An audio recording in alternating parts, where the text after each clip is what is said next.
This video series will introduce you to the fully functioning person as conceptualized by Dr. Carl Rogers. This short four-part series is hosted by Dr. Mark Frederick, who holds a PhD in counseling psychology with a concentration in human and student development. In the first of 4 videos, Dr. Frederick will be using lay language in introducing you to some basic background information that will help you in better understanding the content of the entire series. As he's speaking, you might want to consciously evaluate how some of the things he presents have and continue to impact your life, as well as the lives of those around you. Is there some sort of practical guidance out there somewhere we might access to learn how to move our lives to a higher level and quality? Well, yes, there is. And in this short video series, I'd like to share with you the observations of Dr. Carl Rogers on what he defined as a fully functioning person. On the surface, what I'll be talking to you about today is quite basic and easy to understand, but at a deeper level, it's highly complex and will take an ongoing act of conscious will to incorporate into your life. But it can be done. And I'll be posting additional videos of people who are living well within the definition of a fully functioning person as part of this series. For the most part, we're all aware of what it is we think. But in order to achieve a higher level of overall functioning, it's critical that you become more aware of how you think. Those internal, psychological, cognitive, and affective processes that guide our understanding of the lived experience and are responsible for creating with us either a solid, static, unshakable worldview, or a worldview that is more fluid and dynamic and responsive to the ever-changing environment around us. What you think and how you think are two different things, but are highly interrelated phenomena. So this video series will attend more to how you think than what you think.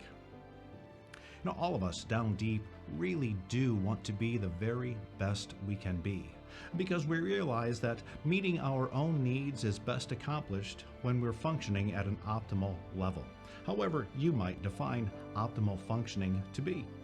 We all have different definitions and understanding of what optimal functioning would be in our lives, but it does seem that for the most part, there's a common element, let's call it, that's part of the definition that most people have for optimal functioning. It's a sense of harmony and satisfaction, even as we navigate through the multiple challenges we all face as part of being human. The best we can be has little to do with money or power or influence over others. It really is an internal phenomenon that leads us to being an active and efficient agent in our own lives rather than capitulating to the will, whims, or desires of those around us. Our want to be the best we can be is, for many people, something they don't yet feel they've achieved. A phenomenon that Dr. Carl Rogers focused on through most of his professional work. In his life, Rogers contributed more to contemporary psychology than anyone else I can think of. And while his contributions came to us 50 years ago and beyond, they both influenced the field of psychology both academically and clinically to this very day. But for all of his contributions to the field, the one area I find has the greatest message is that of how he defined the fully functioning person. Rogers believed that within each of us is the tendency to thrive. Well, no, not tendency, let's call it a drive. A deep, genetically bound drive to be the very best we can be. So if we all have this drive, why isn't it being constantly engaged, making each of us more effective, more efficient, and more productive in a never-ending process of becoming better and more fully functioning as people? Well, it's important to understand that all of this is a lifetime process, a lifelong process. There are no quick fixes, no immediate turnarounds, no instantaneous take a pill and be healed approach to any of this, because there's no clear end to becoming the absolute best we might be. To be absolutely fully functioning is an ideal that none of us will ever achieve, because no matter how well we function, we'll always find ways to become even more fully functioning. Don't consider your life as a quest to arrive at a clearly defined place and time, but rather consider it a lifelong adventure of constant positive progression. And here we need to look at the intersection of Rogers' work and that of Abraham Maslow and his hierarchy of need. While Rogers referred to it as fully functioning, Maslow referred to self-actualization as being the pinnacle of the lived experience. But they're both essentially the same thing, and both Maslow and Rogers believe that all of us are driven to achieve that high level of functioning in our lives.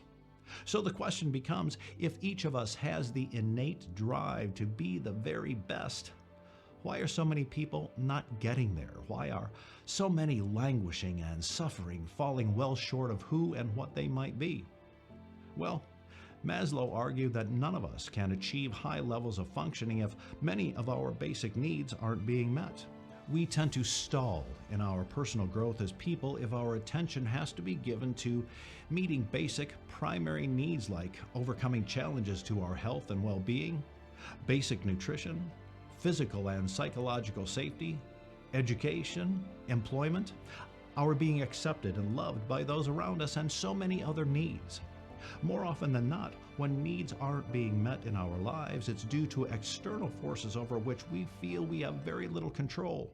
And it's rather easy for us to lapse into the "I'm just a hapless victim" response.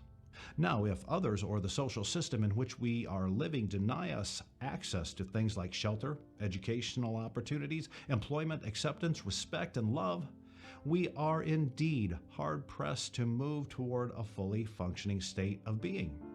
But does that mean that anyone not receiving essential support from others or not having their full complement of needs met might as well just cash it in and accept their unfortunate lot? Well, no, and that's where Rogers comes back into the conversation.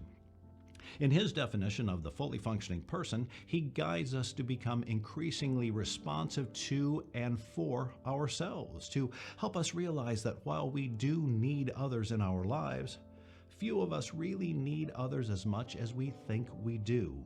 And when we come to that realization, we become more robust by turning to our own internal mechanisms of control and strength, rather than being passive respondents to the control of others in our lives. In saying that, please don't confuse it with selfishness or self-centeredness or an attitude of "it's all about me." Rather, we move to a more precise and functional level of balance between being responsive to and meeting our own needs, while at the same time being appropriately responsive to and assuming some degree of responsibility for others in our lives, primarily by not presenting ourselves as barriers or obstacles to them as they too move toward a more fully functioning life. But more than just platitudes and sweeping generalizations, Rogers actually defines the fully functioning person for us. And in the videos that follow, I'll be attending to that definition. But as an overview, Rogers defined the fully functioning person as someone who accepts their lived experience without denial or distortion and is open to new and different experiences. They live in harmony and accept others with all of the differences those others bring without stereotyping or judging.